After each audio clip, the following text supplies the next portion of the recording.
¿Qué tal? Bienvenidos a www.perugestión.org. Mi nombre es Dionisio Canagua, soy contador público colegiado y en la presente ocasión quiero comentar con ustedes acerca del uso de un documento característico en contratos asociativos. Muchas veces cuando estamos revisando el tratamiento contable y tributario en los consorcios, nos encontramos una referencia a un comprobante que debe llevar uno de los integrantes del consorcio por indicación de la Superintendencia Nacional de Administración Tributaria. Este documento se denomina documento de atribución, valga la redundancia. En el presente video vamos a dar los alcances acerca de su uso. ¿Cuándo debo utilizar? En primer lugar, la utilización de un documento de atribución está vinculado a las transacciones que realizan los contratos asociativos.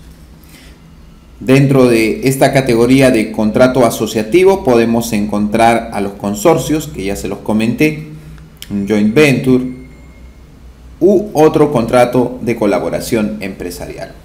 Sin embargo, debemos de recordar que desde la perspectiva del marco tributario vigente, existe para efectos de el registro y elaboración de información financiera de estos contratos asociativos dos posibilidades.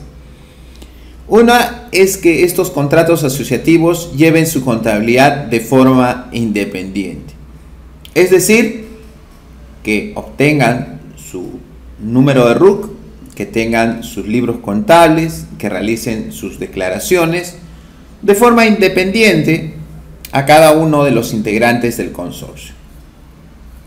Pero también existe otra forma en la cual no se lleve la contabilidad de forma independiente y por lo tanto dentro de cada uno de los participantes de este consorcio se deba de elegir a alguno para que se haga cargo de este tema.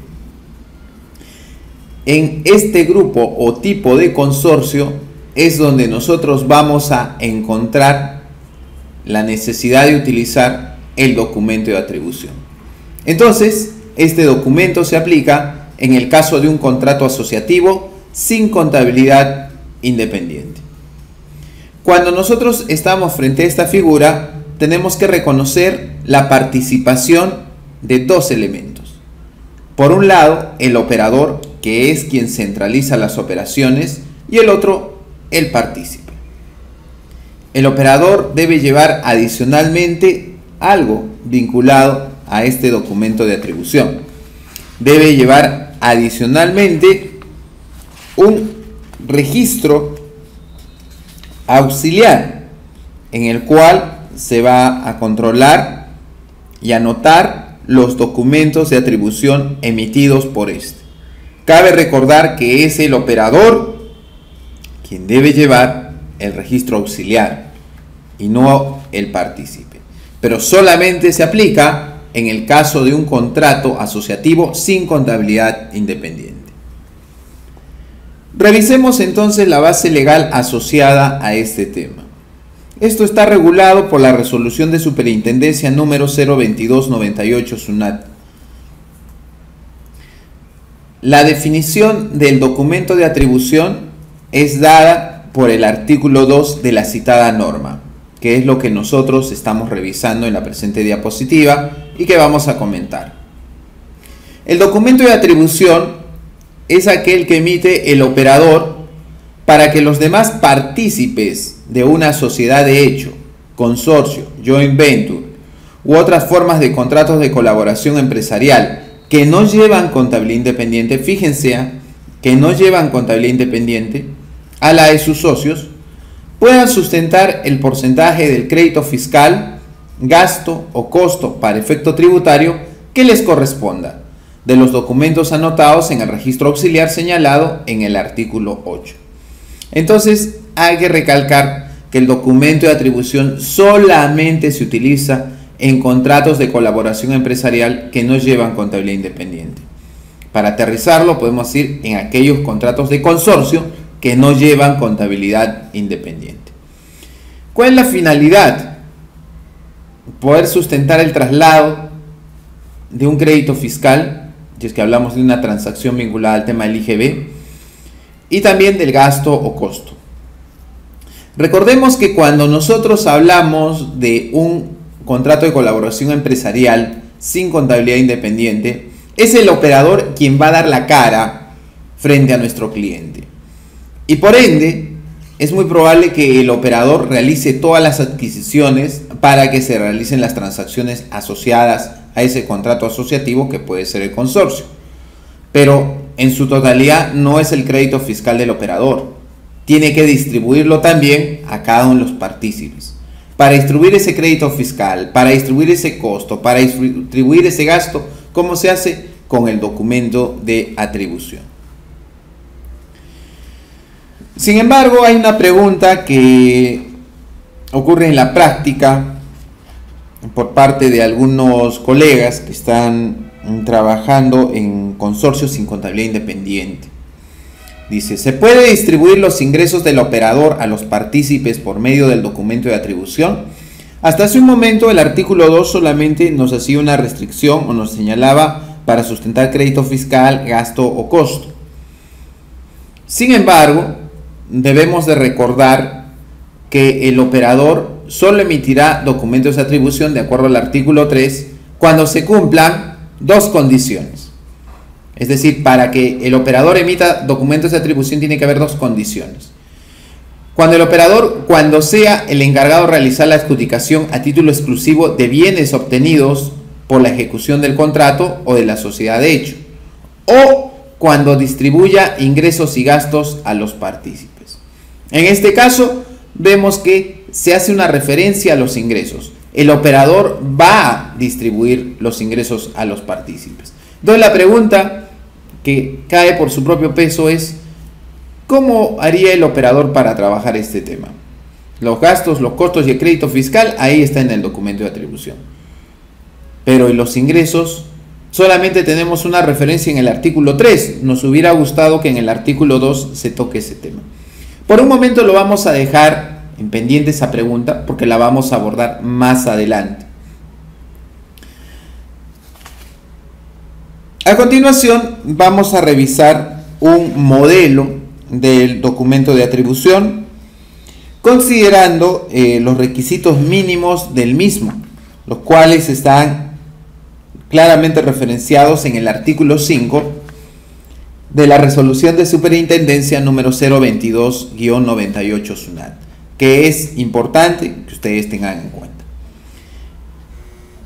La parte negra que nosotros podemos ver es una referencia a lo que es la información impresa y en rojo estamos colocando la información que no es impresa. En primer lugar, como podemos observar aquí, Alfa SAC va a ser el operador de acuerdo a este consorcio sin contabilidad independiente. Ustedes observarán en la parte superior, debajo de Alfa SAC, que es el operador, dos direcciones. Que lo que estipula el artículo 5 es que se puede considerar la dirección de la casa matriz y del establecimiento donde esté localizado el punto de emisión del comprobante respectivo. ¿Qué más nos dice? Que nosotros debemos de colocar la referencia al número de RUC del operador, que en este caso está dentro del recuadro, junto a documento de atribución y la numeración de dicho documento. Cabe señalar que dicho documento debe imprimirse en una imprenta autorizada y también requiere de una autorización de impresión, al tener las características de un comprobante de pago, de acuerdo a la resolución número 022-98 SUNAT. Adicionalmente, información que tenemos que tener de referencia. La fecha de emisión del mismo, usualmente es el último día del mes. El nombre del partícipe a quien se va a emitir, en este caso Omega SAC, su número de RUC, el periodo tributario al cual corresponde ese documento de atribución. Recordemos que el documento de atribución resume las transacciones de un mes. Si bien es cierto, en el presente ejemplo nosotros colocamos nombre del consorcio, sin embargo debemos de recordar que dentro de la información no necesariamente impresa, punto 2c, se señala lo siguiente: nombre o resolución que identifique al contrato o a la sociedad de hecho. Entonces no solamente es cuestión del nombre, sino también podría darse el caso de colocar la resolución respectiva. Luego tenemos una referencia acerca de los montos y cómo se van a atribuir los mismos. Lo que dice la norma con respecto a este tema nos señala que debemos de colocar el valor de las adquisiciones totales, así como también el crédito fiscal total, el porcentaje de atribución y cuánto es el monto que le corresponde de las adquisiciones y crédito fiscal como monto atribuido. Veamos entonces. También se hace hincapié de que debemos de separar aquellas adquisiciones grabadas de aquellas no grabadas con el IGB.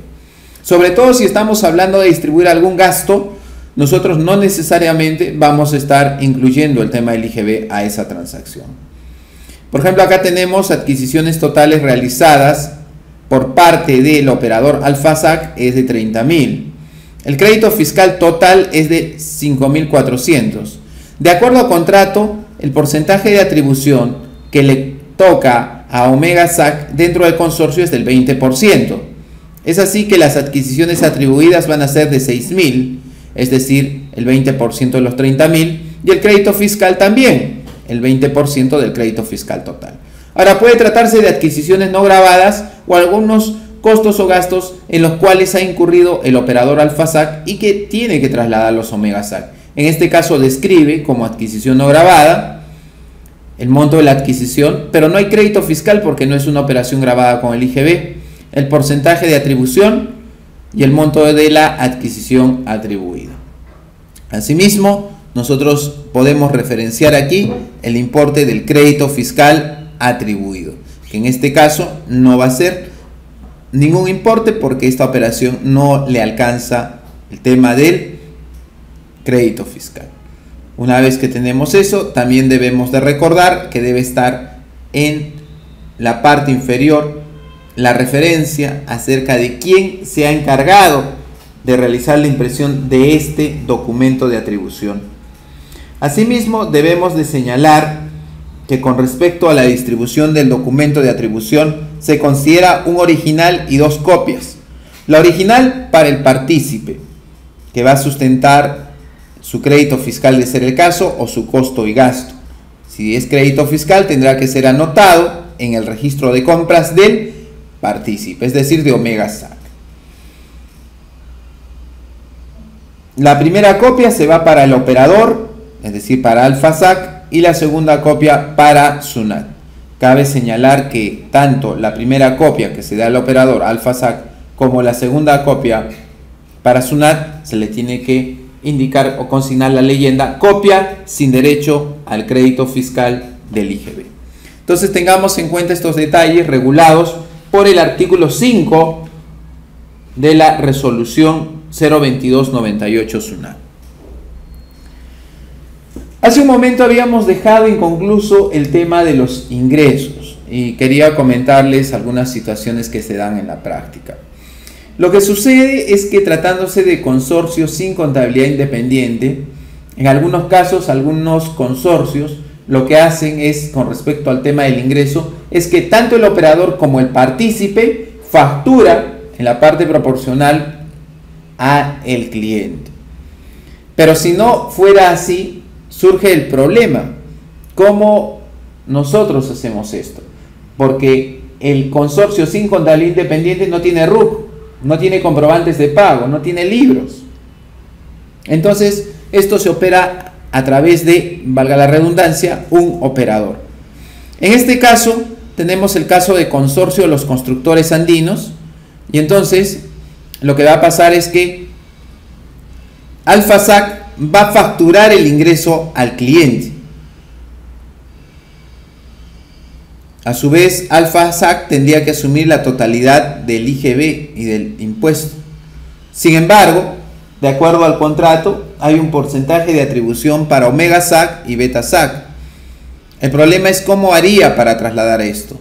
Yo podría trasladar los costos y el crédito fiscal, las adquisiciones de Alfa SAC, los costos y gastos de Alfa SAC, pero la norma no me dice nada de los ingresos. De allí que nosotros podamos inferir que probablemente, si es que no acepta el cliente que Alfa le facture, que Omega le facture, que Beta le facture, y que solamente en este caso está condicionada que Alfa SAC va a tener que distribuir esos ingresos a Omega y Beta.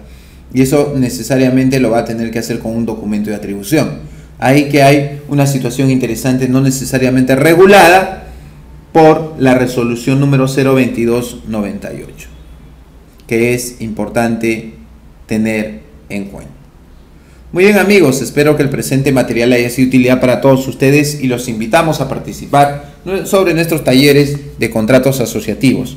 Pueden revisar nuestra programación en www.perugestion.org. Muchas gracias por su atención.